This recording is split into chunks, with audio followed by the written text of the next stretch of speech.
سرکار دو جہاں کا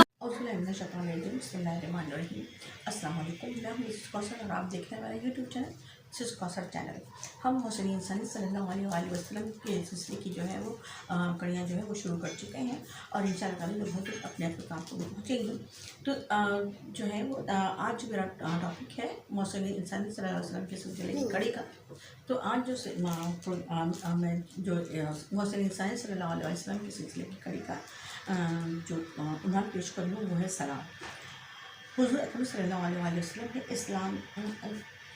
حضور صلی اللہ علیہ وسلم نے سلام کی بہت تاکید فرمائی ہے کہ چھوٹا بڑے کو، سوار پیدل چلنے والے کو، راہ گزرنے والا بیٹھے ہوئے کو، باہر سے آنے والا گھر والوں کو سلام کرے۔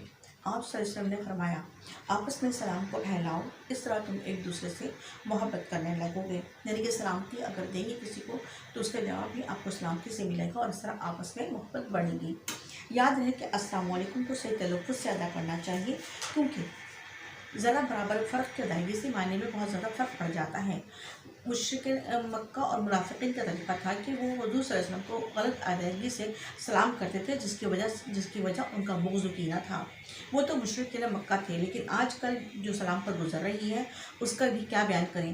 لوگ تو اپنی خوش ادائی اور بے نیازی سے ایسا کچھ کر گزرتے ہیں اور انہیں خبر بھی نہیں ہوتی کہ انہوں نے اپنی خوشی سے اپنے پیاروں اور دوستوں کو دعا کے بجائے بد دعا دے دی۔ لہٰذا ہمیں السلام علیکم جو ہے وہ صحیح تلفظ سے ادا کر کے لوگوں سے اپنے لیے سلامتی کی دعا سمیٹنی چاہیے۔ انشاءاللہ پھر ملاقات ہوگی۔ اللہ حافظ۔